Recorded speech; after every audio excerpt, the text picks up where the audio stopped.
Oke, ini adalah extraordinary event dan teman-teman tidak boleh pakai pengalaman ini untuk berasumsi akan terjadi lagi. Ini adalah kejadian 10 tahun sekali, teman-teman. Krisis. Jadi, don't expect it repeating in the short time. Oke. Nah, apa yang saya mau kasih lihat di sini adalah teman-teman coba lihat grafik ini, itu sama kayak grafik ini, sama kayak grafik ini. Kelihatan nggak? Bahwa pergerakan IHSG itu adalah it's the real normal IHSG. Nih, ranging. Teman-teman, ini ranging. Oke, lagi di mana? Ini ranging. Jadi saya mau sampaikan di sini apa? Ini adalah Anda harus prepare ini skenario berlangsung sampai 2023. Sampai 2023. Oke. Di situ. Bahkan ketika setelah tahun 2020 di tahun 2021, ini juga pola pergerakannya udah mirip seperti yang lalu-lalu. Ranging, lebar sekali. Oke, lebar sekali seperti tahun 2018, tahun 2019, tahun 2022. Ternyata tahun 2021 juga sama. Aduh, kapan bisa warna orange ini? It won't happen.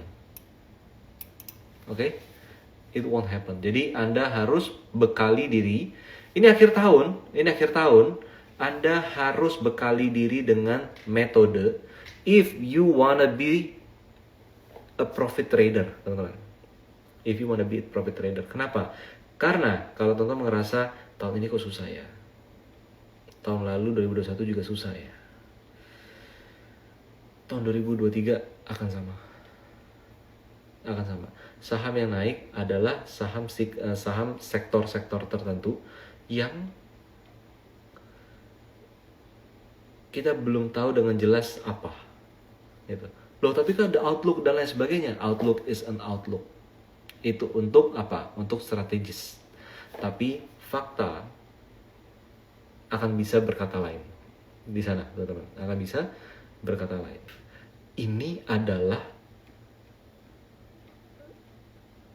hal yang bisa kita simpulkan bahwa pergerakan IHSG, kalau tidak ada krisis pandemi yang warna merah ini, artinya dari tahun 2018 sampai tahun 2023, ya geraknya gitu. Jadi tahun 2020 adalah intermezzo. Selingan doang. Gitu ya. Jadi teman-teman, please open your mind. Expect bahwa indeks kita masih akan bergerak seperti tahun ini di tahun 2023. Oke. Seperti di tahun 2021, seperti di tahun 2019, seperti tahun 2018. Nyebelin nggak? Wah, nyebelin. Tapi normalnya indeks adalah seperti itu, teman-teman. Normal indeks adalah seperti itu. Oke. Nah, jadi aduh, ini salah nih ikut trading labnya Galeri Saham, gue jadi pesimis. Tapi enggak ya teman-teman ya, bukan gitu. Saya orang yang realistis, saya bukan motivator. Teman-teman harus ingat di situ bahwa kami di Galeri Saham bukan motivator yang bilang bahwa pasti bagus, pasti bisa dan lain sebagainya. Kita realistis saja bahwa indeks itu memang tidak gini. Indeks kita itu nggak bagus, tapi bukan berarti buruk. Anda harus camin itu ya. Kita bukan bearish messenger, enggak. Nih, jadi indeks itu tuh nggak begitu bagus, tapi bukan sangat buruk. Nih, jadi seturun-turunnya indeks, kita nggak pernah ada masalah dengan, wah indeks kita bakal hancur. Nggak. Kenapa? Karena teman-teman lihat, ini adalah range konsolidasi indeks. Jadi dia mau turun sampai sini, dia mau naik sampai sini, indeks kita masih sideways, bukan bullish. Itu ya. Jadi saya bukan bilang, wah gila ini kok ditakut-takutin. Enggak. Ini kotak ini saya bikin warna hitam. Ini menunjukkan bahwa indeks kita itu masih dalam range sideways. Oke? Range sideways. Jadi dia mau turun sampai 6.600 atau dia mau naik sampai 7.400, ini masih sideways. Itulah kenapa ada skenario merah atau skenario biru untuk strategi atau skenario bullish. Tapi selama dia masih di dalam kotak hitam ini, dia masih sideways. Oke? Itu analisa yang paling realistis. Saya nggak mau menjanji-janjikan yang lain-lain. Kayak gitu. Oke? Lanjut. Jadi, aduh, gimana dong? Saya pasang MA lagi, oke? Kita pasang MA lagi. Jadi, strategi yang awalnya kita expect bisa berjalan, bahwa apa?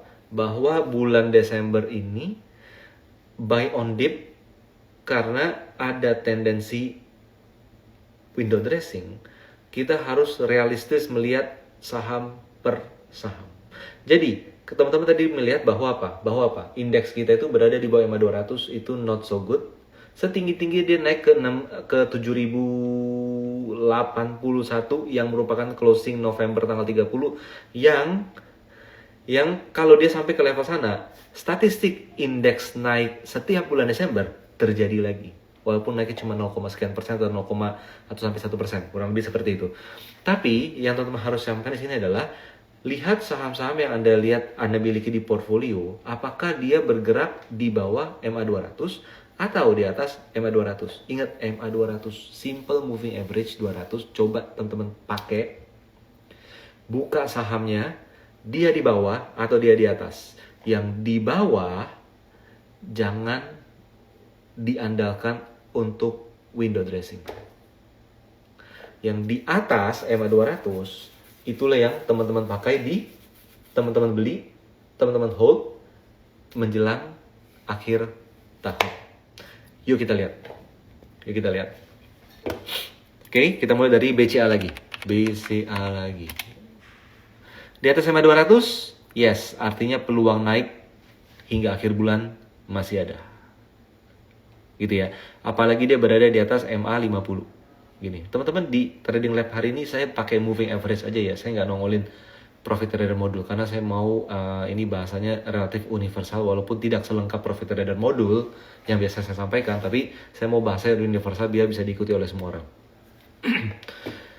Oke, BBCA. Nah, teman-teman lihat, kalau BBCA bisa bertahan di atas area ini, maka dia cenderung akan bullish. Oke, BBRI. BBRI gimana? Ramai banget analisa. Nih, BBRI dia sudah all time high. Bener nggak ya? Oh iya loh, sudah all time high. Artinya, kalau BBRI bisa bertahan di atas area ini, maka dia cenderung akan bullish. Itu parameter yang teman-teman perlu lihat. Nanti teman-teman di Instagram, coba mampir ke YouTube Galeri Saham, teman-teman bisa cek video rekaman ini untuk teman-teman analisa ulang. Oke, ini BBRI. Mandiri, gimana Mandiri? Nah, Mandiri, teman-teman perhatikan di sini, Mandiri ini di bawah MA 50. Jadi, Mandiri kalau dia bisa bertahan di atas area kotak hitam ini, maka tendensi dia adalah naik. Kenapa gini? Karena dia di atas tren naik jangka menengah dan panjangnya. Oke? Di sini. Nih, di Instagram ada pertanyaan dari Jamscope. Goto ikutan hajatan window dressing nggak kok? Enggak. Goto diem aja dulu. Diam aja dulu biar Astra Telkom bisa naik. Sentimennya udah hilang. Sentimen negatif dari harga penurunan harga Goto udah nggak jadi story dulu saat ini. Jadi Goto sih diam aja dulu. Kondisi di sana. Yang lebih penting agar indeks naik bukan di Gotonya, tapi di Telkom dan di Astra. Lanjut. Mandiri udah, sekarang BBNI, teman-teman. BBNI, yuk kita lihat. BBNI, nah dia udah di atas semua moving average nih. Jadi BBNI selama dia berada di atas MA kotak ini ya, kotak hitam ini, maka tendensinya adalah masih naik. Ini all time high nggak ya? Oh, ini cakep nih. Guys, BBNI itu grafiknya paling menarik loh. Grafiknya paling menarik ini. Ini paling menarik nih. Melewati ini, wah tahun depan cakep ini. Dia bisa lewatin kotak yang atas, tahun depan cakep. Tapi semuanya sih, BRI bagus, BCA bagus, BNI bagus. Oke, lanjut. Lalu apa lagi? Telkom. Mari kita lihat Telkom di sini teman-teman. Telkom, udahlah. Telkom, nih, ini ada kotak merah, teman-teman. Ini ada kotak merah. Jadi Telkom kalau tidak mampu bertahan ke atas kotak merah, dia cenderung akan turun. Atau setinggi-tinggi di sini. Nih, ini EMA 50, oke? Ini ya, ini EMA 50. Nih, garis ini.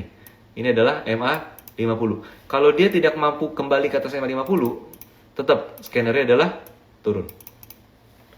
Nah, jadi teman-teman bisa lihat nih, ada potensi upside Telkom ke sini hingga ke sini. Ke sini hingga ke sini. Jadi ya it's your choice. Anda mau pilihnya itu BCA, BRI, BNI. Tadi ya yang kita baru bahas, atau di Telkom. Kalau saya sih nggak di Telkom. Nggak Telkom. Bukan Telkom. Nggak Telkom. Oke? Pakai aja Telkomselnya sering-sering. Nggak apa-apa. Itu lebih bagus. Good for their business, tapi nggak beli sahamnya saat ini. Astra gimana? Nah, Astra sama kayak Telkom ya. Astra, kalau dia tidak mampu, nih, saya kasih kotak lagi di sini. Oke? Kalau dia tidak mampu kembali ke atas level kotak biru ini, kurang lebih 6.200-an, dia akan cenderung turun ke bawah. Atau skenario adalah begini, turun ke bawah. Nah, itulah kenapa tadi saya bilang bahwa Goto diem aja, gitu loh. Goto, please, jangan naik banyak, jangan turun banyak, sideways dulu. Karena nanti sideways itu hal penting buat Goto. Kenapa? Semakin dia sideways, semakin kebaca dia mau benar-benar naik lagi atau dia mau turun. Tapi kalau nggak ada sideways, susah dianalisa. Ketika susah dianalisa, market uncertain, Astra, Telkom juga uncertain. Di situ, teman-teman. Oke, jadi Goto diem aja dulu. Lanjut ya, lanjut. Ini Astra udah, lalu habis itu apa lagi tadi ya? Oh, Unilever gimana? Jadi teman-teman bisa lihat kan, tulang punggung indeks itu sedikit saat ini. Oke, Unilever kalau dia bisa ke atas kotak biru ini, maka tendensinya adalah balik ke area gap. Kayak gitu. Tapi kalau dia tidak bisa ke atas kotak biru, maka tendensi dia adalah sideways. Jadi window dressing is not for Unilever. Kalau kayak gitu kasusnya. Gitu ya. Lanjut.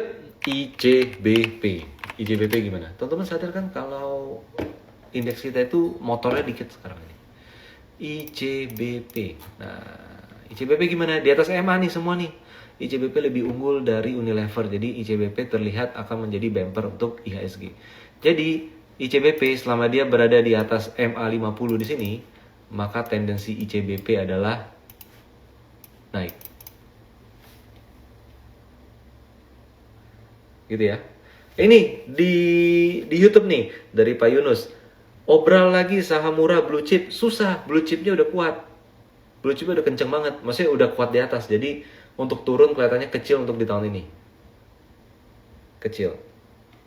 Oke, ICBP udah, Elkom udah, Astra udah, banking udah. Oke, sekarang apa ya? Apa ya tadi? Pegas. Nah, Pegas ini gimana? Pegas ini juga sama nih. Nah, Pegas ini tuh lebih ke swing trade sih. Jadi Pegas, kalau dia bisa bertahan di atas area ini, EMA 50 dan 100, teman-teman di chart Anda, pasang aja EMA 50, 100 dan 200 gitu ya. Oke. Nah, jadi kalau bisa kuat di atas ini, dia cenderung akan naik juga. Oke. Nah, jadi teman-teman, nanti habis ini kita masuk ke mining. Mining kita belum bahas. Jadi kalau teman-teman lihat dari BCA, BRI, Mandiri, BNI, lalu Astra, Telkom, lalu ada Unilever, ada ICBP, ada Pegas, kurang lebih seperti itu ya, maka yang menahan indeks tidak turun lebih dalam adalah BCA, BRI, Mandiri, BNI, ICBP. Lucu banget ICBP. ICBP, Pegas, ya 6 itu. Sisanya, aduh, berat. Maksudnya apa? Maksudnya belum kelihatan banget di sana. Nah, jadi teman-teman pastikan ketika teman-teman mau ikuti window dressing ini, Anda hanya disarankan, saya personally menyarankan hanya mencari saham yang berada di atas 3 MA tadi.